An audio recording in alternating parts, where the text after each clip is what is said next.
Hello students, तो आज हम लोग लॉज ऑफ मोशन के कुछ न्यूमेरिकल सॉल्व करने जा रहे हैं। तो बच्चों, लॉज ऑफ मोशन का हमारा न्यूमेरिकल ये है कि अ body of mass 5 kilogram is acted upon by two perpendicular forces 8 Newton and 6 Newton.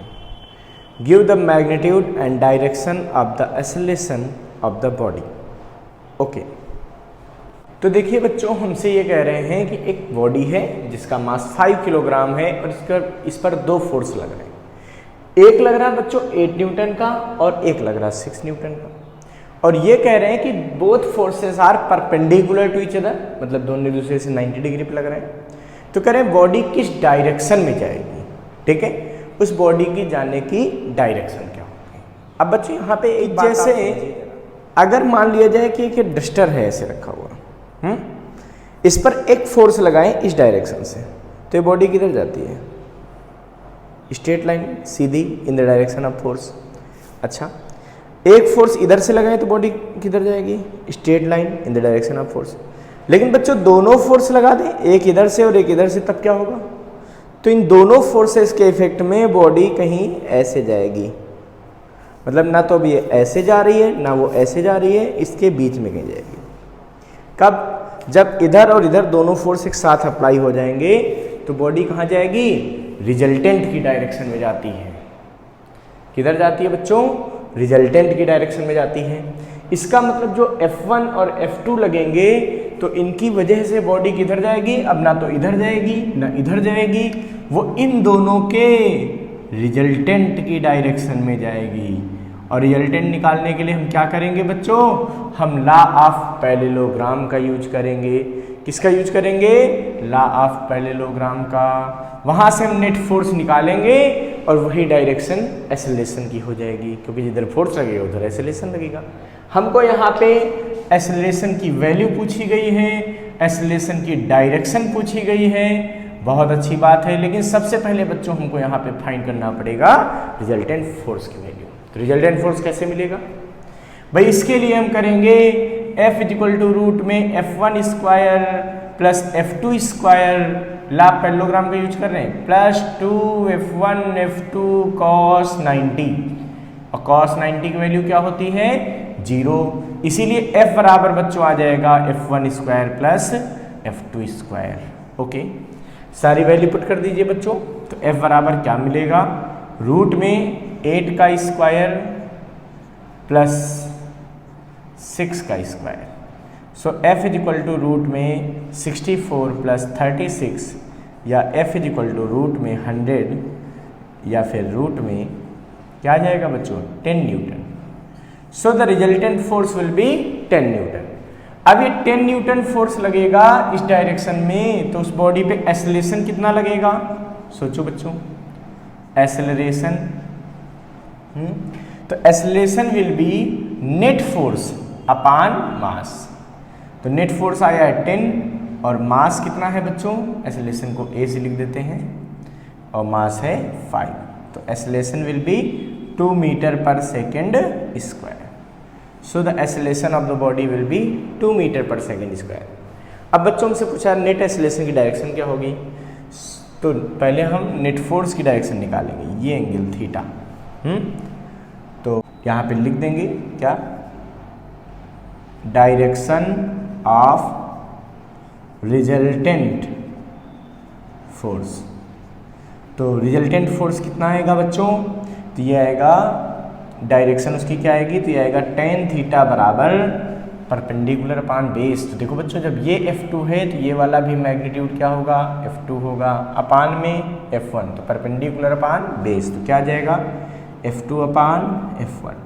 इसका मतलब F2 की वैल्यू 6 न्यूटन अपॉन 8 न्यूटन। देखो मैग्नीट्यूड लेते हैं ना परपेंडिकुलर अपॉन बेस का, तो इसका मैग्नीट्यूड कितना है? 6, इसका मैग्नीट्यूड कितना है? 8। वही सॉल्व कर लिया। तो tan थीटा यहाँ पे आ जाएगा बच्चों 3/4। अच्छा, जब tan थीटा की वैल्यू 3/4 होती है तो ये एक स्टैंडर्ड ट्रायंगल है, इसकी वैल्यू आप याद कर लीजिए। इस समय थीटा की वैल्यू हो जाती है बच्चों 37 डिग्री। कितनी हो जाती है? थीटा की वैल्यू हो जाती है 37 डिग्री। स्टैंडर्ड वैल्यू है, इसको याद कर लीजिए कि tan थीटा अगर 3/4 है तो थीटा कितना आता है? 37 डिग्री आता है। ठीक है। इसका मतलब क्या हुआ कि एक्सेलरेशन 37 डिग्री पे होगा। क्यों? क्योंकि नेट फोर्स 37 डिग्री पे है। और कहाँ से होगा? From 8 newton. तो यहाँ पर लिखेंगे क्या? Acceleration will be at 37 degree from the direction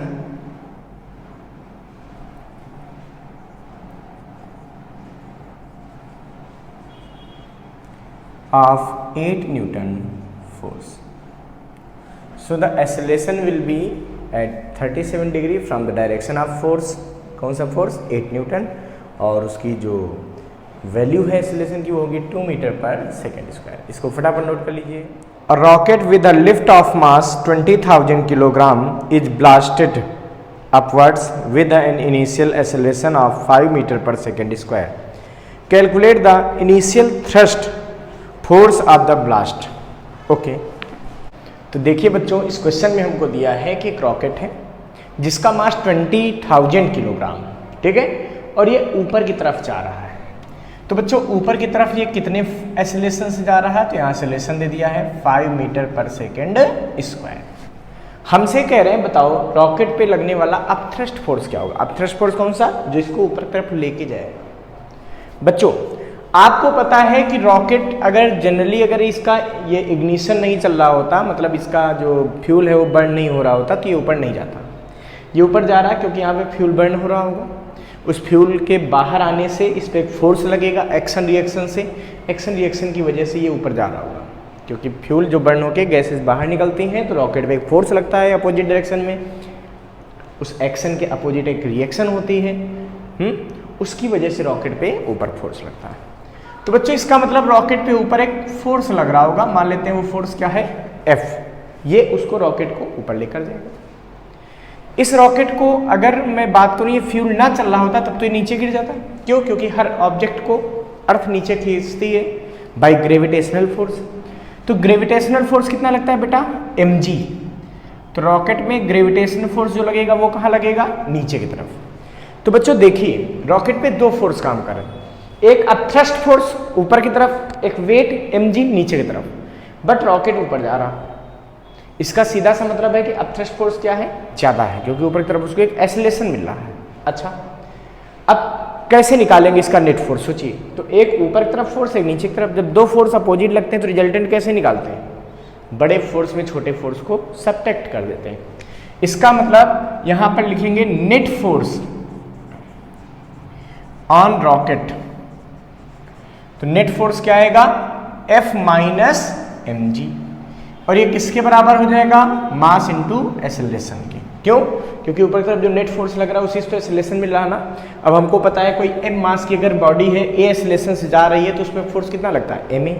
तो वही बात हो गई, ऊपर की तरफ जा रहा है इसलिए इसमें फोर्स क्या लगेगा? नेट ma लगेगा। अच्छा, यहाँ से बेटा F की वैल्यू निकाल दो।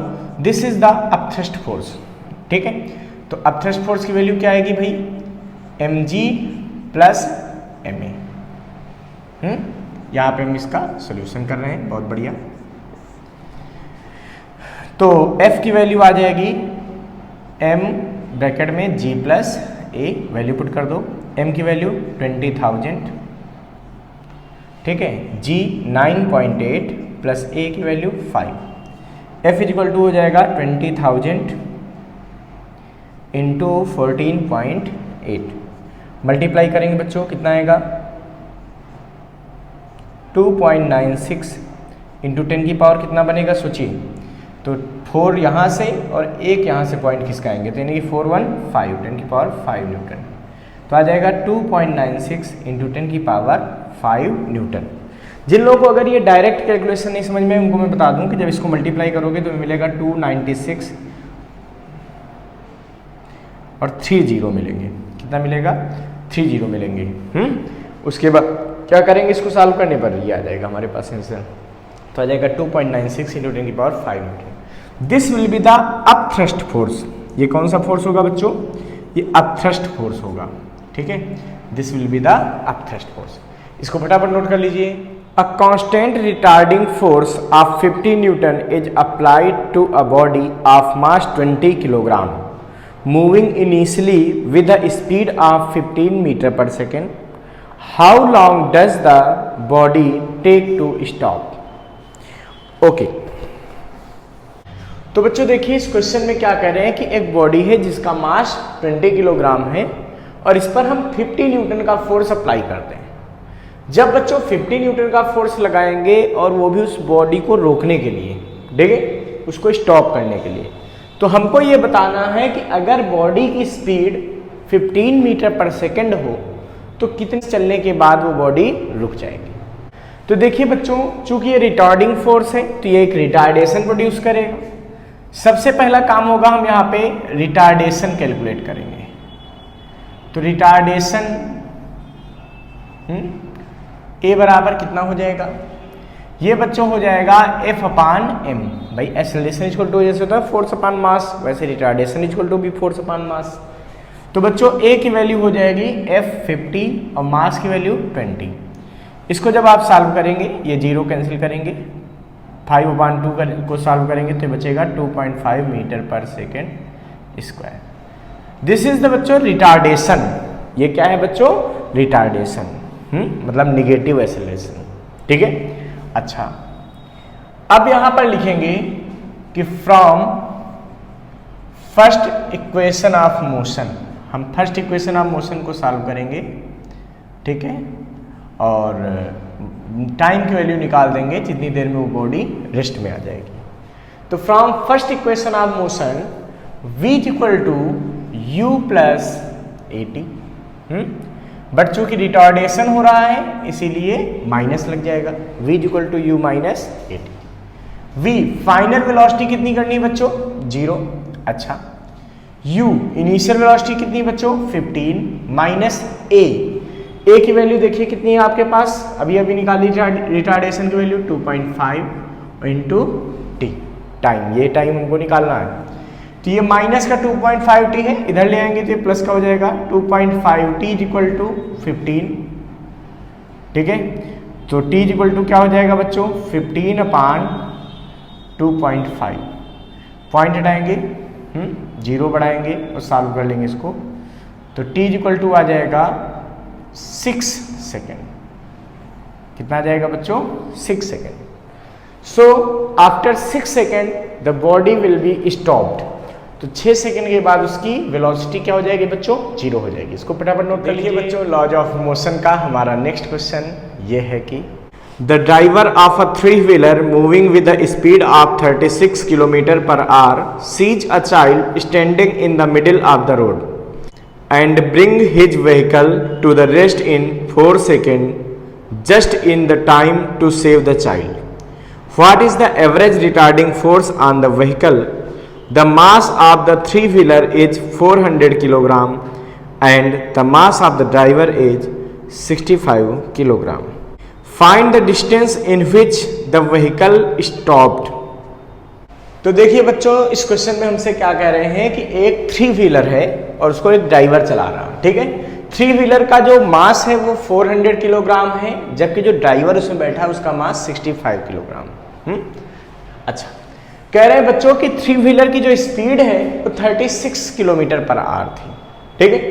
और उसने देखा कि सामने कोई बच्चा आ गया रोड पे, ठीक है, तो उसने क्या किया, ब्रेक लगा दी।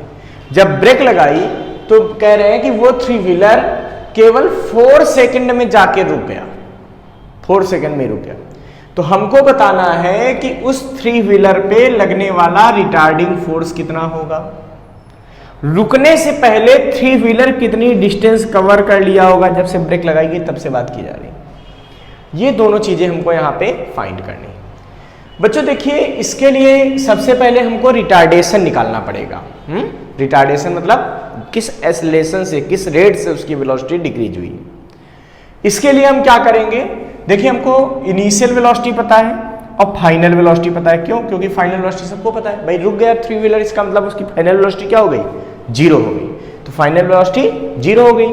टाइम कितना लगा, 4 सेकेंड। तो हमको दिख रहा है कि फर्स्ट इक्वेशन ऑफ मोशन अगर हम यहाँ चाहें तो अप्लाई कर सकते हैं, v equal to u plus a t, वहां से हम a यानी कि रिटार्डेशन निकाल सकते हैं। अच्छा, तो बच्चों इसको हम करेंगे क्या, देखिए हम यहां पे लगाएंगे from first equation of motion. From first equation of motion. क्या आएगा बच्चों? v equal to u plus a t होता है, लेकिन आपको पता है ना for retardation u minus a t होता है। ये इक्वेशन कब लगती है? फॉर रिटार्डिंग मोशन होती है।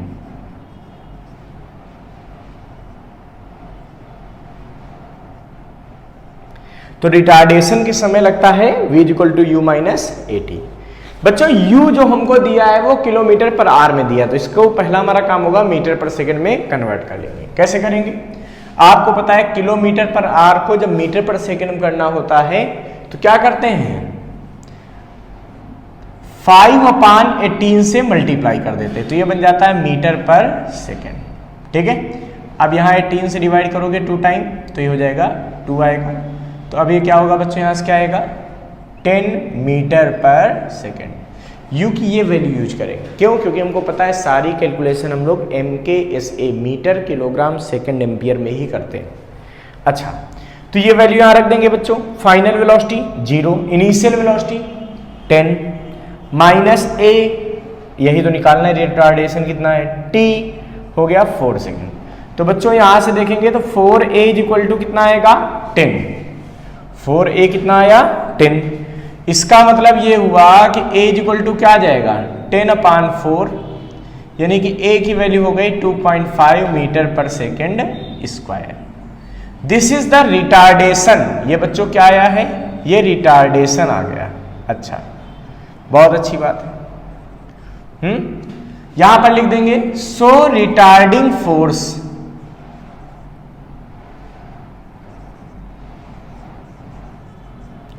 तो रिटार्डिंग फोर्स बराबर क्या होगा? ma, mass into acceleration. But बच्चों मास कितना होगा देखो, तो मास of three wheeler plus mass of driver. क्यों? ड्राइवर भी तो उसमें होगा, ऐसा तो नहीं ड्राइवर कूद गया तब उसने ब्रेक लगाई हो, नहीं, साथ में है। इसका मतलब दोनों मास को ऐड करेंगे, नेट मास लेंगे, यानी कि यहां पे बात आएगी mass of three wheeler plus mass of driver into a, यानी कि एक्सेलरेशन। इसको सॉल्व करेंगे mt मतलब 400 mass of three wheeler plus mass of driver 65 into a की वैल्यू 2.5, तो f हो जाएगा 465 इंटू 2.5। इसको जब हम सॉल्व करेंगे बच्चों तो हमारे पास आएगा 1162.5 न्यूटन। कितना बचेगा? तो ये आएगा बच्चों 1162.5 न्यूटन। ये हमारा फोर्स आ गया। ठीक है, बहुत अच्छी बात है। अब हमसे पूछा गया कि वो थ्री व्हीलर ब्रेक लगाने के बाद कितनी डिस्टेंस चल के रुक गया होगा, वो डिस्टेंस हमको पता करना। तो डिस्टेंस के लिए बच्चों क्या करेंगे? देखो, इनिशियल वेलोसिटी आपको पता है, फाइनल वेलोसिटी आपको पता है और रिटार्डेशन पता है। तो आप चाहो तो थर्ड इक्वेशन ऑफ मोशन से भी सॉल्व कर सकते हो, टाइम पता है, आप चाहो तो सेकंड इक्वेशन से भी सॉल्व कर सकते हो, जैसे चाहो वो डिस्टेंस निकाल सकते हो। तो हम थर्ड इक्वेशन कर लेते हैं। From third equation of motion क्या आएगा बच्चों? हमें s चाहिए, डिस्टेंस चाहिए, तो v स्क्वायर बराबर u square minus 2as retardation के लिए इक्वेशन लगती है। v final velocity 0, u square, u कितना है बच्चों? 10 का स्क्वायर मतलब 100, 10 का स्क्वायर मतलब 100 माइनस 2a की वैल्यू 2.5 इंटू s हमको फाइंड करना है। अब देखिए s कैसे निकलेगा यहां से, तो यहां पे मल्टीप्लाई करोगे तो क्या आएगा? ये आएगा 5s, तो 5s इक्वल टू कितना हो जाएगा? 100। क्यों? क्योंकि ये 5s उस तरफ है, उसको इधर उठा के लाओगे तो क्या आएगा? इधर माइनस है तो इधर आएगा तो क्या हो जाएगा? प्लस का। इट मीन्स ये आ जाएगा हमारे पास 5s इज इक्वल टू 100, तो s इज इक्वल टू कितना आ जाएगा? 100/5 means s is equal to आ जाएगा 20 metre. So three wheeler will be stop in 20 metre. ठीक है, इसका मतलब जो थ्री व्हीलर है वो 20 मीटर में स्टॉप हो गया होगा जब उसमें ब्रेक लगा के 4 सेकंड में उसको रोका गया होगा, और इस ड्यूरेशन में जो रिटार्डिंग फोर्स लगा होगा उसकी वैल्यू होगी 1162.5 न्यूटन। इसको फटाफट नोट कर लीजिए बच्चों। तो देखिए बच्चों, लॉज ऑफ मोशन का हमारा नेक्स्ट क्वेश्चन ये है कि A man of mass 70 kg stands on a weighing scale in a lift, which is moving A. upward with a uniform speed of meter per second, B. downward with a uniform acceleration of 5 meter per second square, C. upward with a uniform acceleration of 5 meter per second square. What would be the reading on the scale in each case? D. What would be the reading if the lift mechanism failed and it held down freely under gravity? तो देखिए बच्चों, इस question में हमको दिया है कि एक मैन है जो कि लिफ्ट के अंदर किसी वेट करने वाली मशीन के ऊपर खड़ा है, और हमसे कह रहे हैं कि वो लिफ्ट जो है वो कभी ऊपर चल रही है, कभी नीचे जा रही है, कभी ऊपर एक एक्सेलरेशन जा रही, कभी कांस्टेंट वेलोसिटी जा रही। तो इन सब सिचुएशन में वो जो मशीन है वो वेट कितना रीड करेगी, ये हमको बच्चों बताना है। अच्छा, तो बच्चों देखिए, सबसे पहले हम फर्स्ट केस की बात करते हैं। देखें कि पर्सन ये बैठा हुआ है, यहां से हमारा सॉल्यूशन स्टार्ट होता है।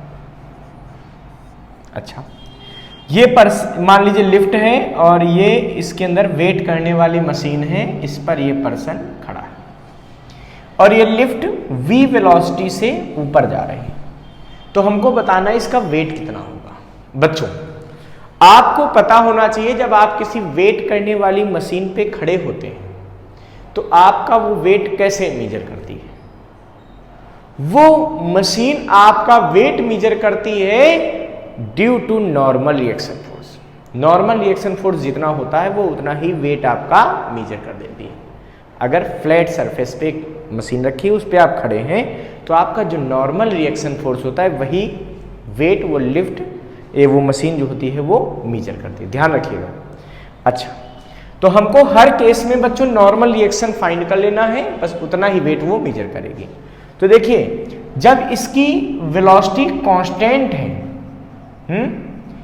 इस समय पर्सन पर अगर वो मशीन पे खड़ा है तो उस पर एक वेट लग रहा होगा, mg लग रहा होगा नीचे की तरफ, अगर इसका मास m दिया है। नॉर्मल रिएक्शन इस पे जो लग रहा होगा बच्चों को कहां लग रहा होगा? ऊपर की तरफ। ठीक है, ये ऊपर की तरफ बॉडी जा रही है, लेकिन इसका एक्सेलरेशन क्या है? 0। क्यों? क्योंकि जब वेलोसिटी कांस्टेंट होती है तो एक्सेलरेशन क्या हो जाता है बच्चों? 0। अब देखिए, इस पर नेट फोर्स कितना लगेगा? नेट फोर्स लगेगा n माइनस mg। भाई n ऊपर mg नीचे, बॉडी ऊपर जा रही, तो n माइनस mg। ठीक है, क्योंकि हम ये मान के चलते हैं अगर दो फोर्स काम कर रहे हैं तो जिधर बॉडी जा रही उधर का ही फोर्स बड़ा हो सकता है, ऐसा मान के चलते हैं। ठीक है, तो n माइनस mg, और ये बराबर किसके हो जाएगा? मास इंटू एक्सेलरेशन के। Net force is equal to ma, तो मास m और इंटू एक्सेलरेशन 0, मतलब n minus mg is equal to 0 या n is equal to mg। यही तो उसकी रीडिंग होगी, ये उसकी क्या होगी? रीडिंग होगी इस सिचुएशन में। तो रीडिंग उसकी कितनी हो जाएगी? mg, यानी कि 70 इंटू 9.8। ठीक है, तो वो रीडिंग कितनी देगा? तो रीडिंग के लिए बच्चों वो तो वेट जो पड़ता है, जिसे हम लोग बोलते हैं ना, तो किलोग्राम वेट में पढ़ते हैं। तो जब किलोग्राम वेट में किसी वेट को कन्वर्ट करना हो तो क्या करते हैं? उसमें g से डिवाइड कर देते हैं। जैसे ये तो निकलेगा बच्चों न्यूटन में, तो जब न्यूटन को किलोग्राम वेट में कन्वर्ट करना होता है तो क्या करते हैं? स्मॉल g से डिवाइड करते हैं।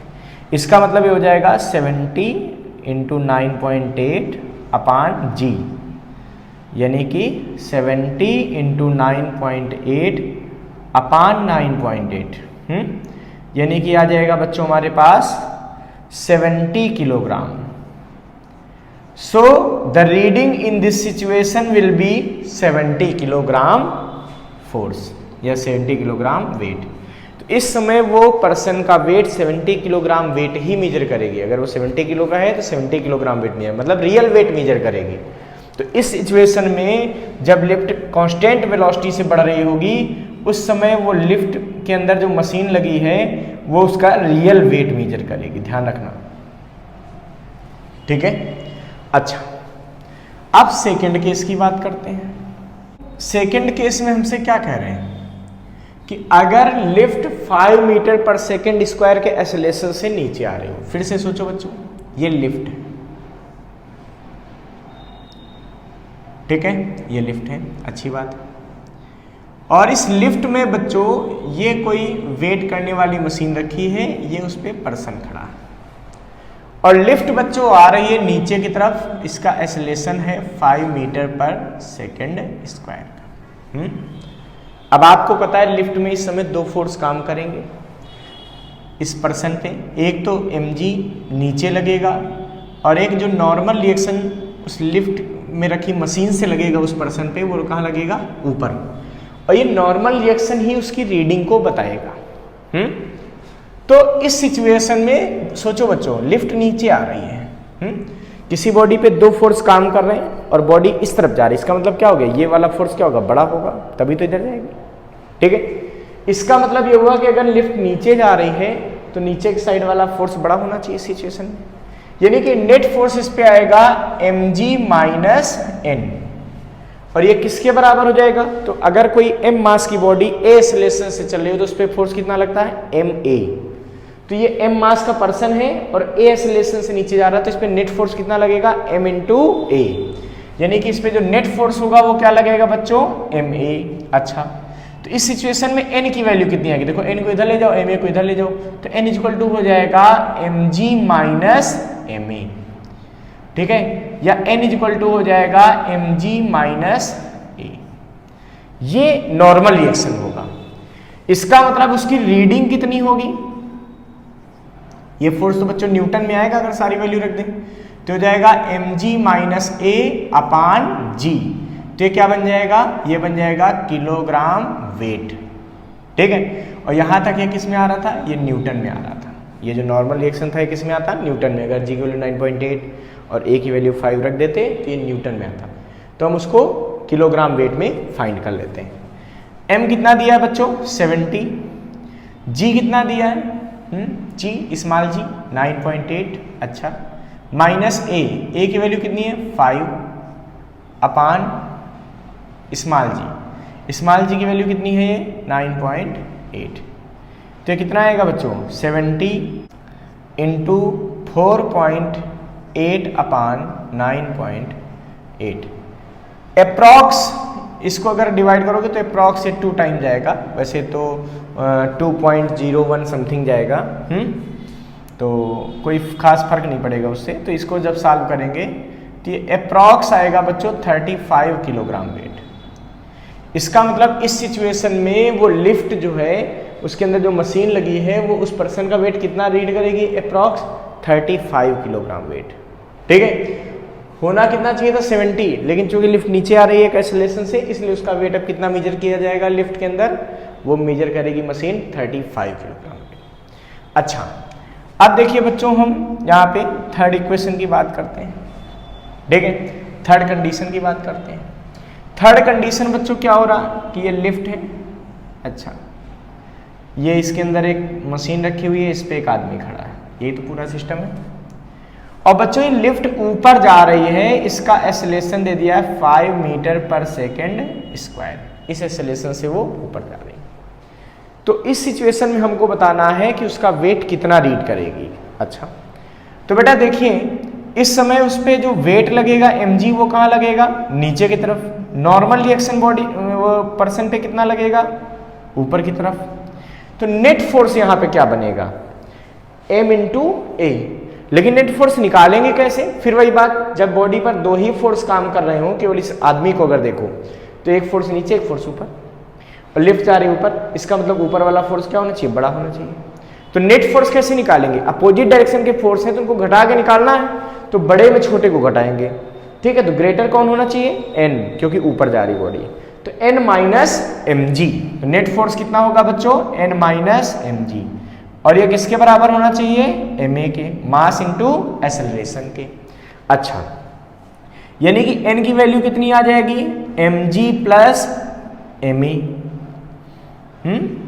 यानी कि अगर मैं m को कॉमन ले लूं तो क्या मिलेगा मुझे, g प्लस a।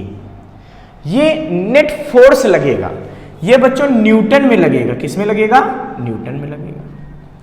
हमको तो यहाँ पर किलोग्राम वेट में आंसर चाहिए, तो किलोग्राम वेट में कन्वर्ट करने के लिए क्या करते हैं, जब न्यूटन को किलोग्राम वेट में कन्वर्ट करना होता है तो स्मॉल जी से डिवाइड कर देते हैं। यानी कि यहाँ पे हम बात करेंगे तो रीडिंग इसकी जो मिलेगी हमको वेइंग मशीन की, वो क्या मिलेगा, n/g, ये बन जाएगा किलोग्राम वेट। n की वैल्यू mg प्लस a/g, ठीक है। अच्छा, किलोग्राम वेट वैल्यू पुट कर दो बेटा, m की वैल्यू 70, g की वैल्यू 9.8 प्लस 5/9.8। इसको हम सॉल्व कर लेंगे तो आएगा 70 इंटू 14.8/9.8, ठीक है। अब वही बात है कि अगर हम इसको सॉल्व करते हैं तो ये वैल्यू अप्रॉक्स आती है 105 किलोग्राम वेट। इसका मतलब इस सिचुएशन में जो उसकी रीडिंग आएगी वो आएगी 105 किलोग्राम वेट। सोचो पर्सन कितना है 70 किलोग्राम का, उसमें रीडिंग कितनी आ जाएगी 105 किलोग्राम वेट है। उसको लगेगा मैं कितना हैवी हो गया, कितना मोटा हो गया, जबकि रियलिटी में वो क्यों हो रहा है ऐसा, क्योंकि लिफ्ट मोशन कर रही, इस वजह से उस वेट में ऐसा रहा। अच्छा बच्चों, अगर मैं फोर्थ केस की अब बात करता हूं कि अगर लिफ्ट की रस्सी मैकेनिज्म फेल हो जाती, लिफ्ट की मैकेनिज्म फेल हो गई और वो फ्री फॉल होने लगा। जब मैकेनिज्म फेल हो जाएगी तो लिफ्ट क्या होगी, फ्री फॉल होगी। उस समय उसका वेट निकालना है। अंदर जो आदमी खड़ा हो तो सोच रहा होगा मेरे तो प्राण जा रहे हैं, इनको वेट निकालने के पड़े, लेकिन फिर भी अब वेट निकाल देते हैं, क्वेश्चन है जो। अब देखो बच्चों, ये लिफ्ट है, अच्छा ठीक है, और इस लिफ्ट की मैकेनिज्म फेल हो गई। जब मैकेनिज्म फेल हो जाएगी तो वो नीचे की तरफ गिरेगी, नीचे की तरफ गिरेगी। कितना एक्सेलरेशन होगा उसमें, जी के बराबर होगा, फ्री फॉल होने लगेगा। अब सोचो इसके अंदर जो आदमी था वेट करने वाली मशीन पे, इस पे अभी भी दो फोर्स लगेंगे, एक mg और एक लगेगा बच्चों n। एक mg लगेगा और एक क्या लगेगा n, और जो n की वैल्यू होगी वही उसकी रीडिंग होगी। तो नेट फोर्स इस पे कैसे निकालो, वही बात है, नीचे जा रही है तो नीचे वाला फोर्स ज्यादा मान कर लेते हैं, तो mg माइनस n। तो नेट फोर्स क्या होगा, mg माइनस n बराबर, नेट फोर्स बराबर क्या होता है, मास इंटू एक्सेलरेशन। तो m और इंटू एक्सेलरेशन, एक्सेलरेशन की वैल्यू कितनी है बच्चों यहाँ पे, स्मॉल g, एक्सेलरेशन की वैल्यू कितनी है, स्मॉल g। तो n की वैल्यू कितनी आ जाएगी यहाँ पे देखो, mg माइनस mg, मतलब n हो जाएगा 0। So there is no any weight of the person in the situation when mechanism of the lift will be failed। जब मैकेनिज्म फेल हो जाती है तो उस समय उस पर्सन का कोई वेट मेजर नहीं होगा, वो फ्री फॉल करेगा, ठीक है, तो उसका कोई वेट मेजर नहीं होगा। इस क्वेश्चन को फटाफट नोट कर लीजिए बच्चों। तो बच्चों लॉज ऑफ मोशन का हमारा नेक्स्ट क्वेश्चन ये है कि a constant force acting on a body of mass 3 kilogram changes its speed from 2 meter per second to 3.5 meter per second in 25 seconds. The direction of motion of the body remains unchanged. What is the magnitude and direction of the force? Okay. तो बच्चों देखिए इस question में क्या कह रहे हैं कि एक बॉडी है जिसका मास 3 किलोग्राम है और इसकी इनिशियल वेलोसिटी है 2 मीटर पर सेकेंड, ठीक है। 25 सेकेंड तक कोई फोर्स F लगाया गया इस बॉडी पे जिससे कि इसकी वेलोसिटी 3.5 मीटर पर सेकेंड हो गई। तो कह रहे हैं अगर वेलोसिटी की डायरेक्शन चेंज नहीं होती, ठीक है, तो हमको बताना है फोर्स कितना है। तो देखो बच्चों, अगर वेलोसिटी की डायरेक्शन चेंज नहीं हुई और वेलोसिटी इंक्रीज कर गई, इसका सीधा सा मतलब ये होगा कि इस बॉडी पे जो भी फोर्स लगेगा वो in the direction of motion लगेगा। किधर लगेगा बच्चों, in the direction of motion. तो ये पहली बात आपको समझ में आ जानी चाहिए कि इस पे जो फोर्स लगा होगा वो in the direction of motion लगा होगा। क्यों, क्योंकि उन्होंने कहा ना वेलोसिटी की डायरेक्शन चेंज नहीं हुई। अगर फोर्स किसी और डायरेक्शन में लगता तो वेलोसिटी की डायरेक्शन भी चेंज हो जाती कुछ ना कुछ, ठीक है। तो इसका मतलब एक आंसर तो हमारे पास आ गया कि force will be in the direction of velocity. यहाँ लिख देते हैं कि force will be in the direction of velocity. ठीक है, अब बच्चों हमसे पूछा जा रहा है कि वो फोर्स है कितना। तो देखिए आपको जो इंफॉर्मेशन दी गई है कि इनिशियल वेलोसिटी इतनी थी 2 थी, थोड़ी 25 सेकंड के बाद वो कितनी हो गई 3.5 हो गई। तो इन इंफॉर्मेशन का अगर यूज करें तो वहां से हम एक्सेलरेशन निकाल सकते हैं from first equation of motion से। तो यहां पर लिखेंगे from first equation of motion क्या होगा बच्चों, v is equal to u plus a t. तो v फाइनल वेलोसिटी 3.5, u 2, अच्छा a की वैल्यू कितनी है बच्चों, a ही तो फाइंड करना है, बहुत बढ़िया, plus a into T, T की वैल्यू कितनी है बच्चों 25 सेकेंड। ठीक है, इसको इधर लाएंगे तो क्या हो जाएगा बच्चों 3.5 माइनस 2, देखो इधर 2 है प्लस का, इधर आएगा तो माइनस का, इज इक्वल टू 25a। तो बच्चों यहाँ पे जब 3.5 में 2 को सब्ट्रैक्ट करेंगे तो क्या बचेगा बच्चों 1.5, यानी कि यहाँ से आ जाएगा 25a इज इक्वल टू 1.5। देखो इसमें सब्ट्रैक्ट हुआ 1.5 बचा, तो 25a इज इक्वल टू 1.5। तो a की वैल्यू यहाँ से कितनी आ जाएगी बच्चों 1.5 अपान 25। ठीक है, इसको जब आप सॉल्व करोगे पॉइंट हटाओगे यहाँ पे 0 बढ़ेगा, इसको इससे डिवाइड करो 5 से डिवाइड करो तो ये होगा 3 टाइम्स, और यहाँ पे डिवाइड करोगे तो आएगा 50 टाइम्स। तो ये आएगा बच्चों 3 अपान 50। इसको जब सॉल्व करोगे तो ये आएगा 0.06 metre per second square. So the acceleration of the body will be 0.06 metre per second square during 25 second, जब उसकी स्पीड बढ़ रही होगी। So the value of force, force is equal to क्या होता है, F is equal to m a. अच्छा m मतलब मास, मास कितना दिया बच्चों 3, a 0.06। सॉल्व करेंगे तो ये आ जाएगा बच्चों हमारे पास 0.18 Newton. So the value of force is 0.18 Newton during the motion of the body. इसको फटाफट नोट कर लीजिए बच्चों।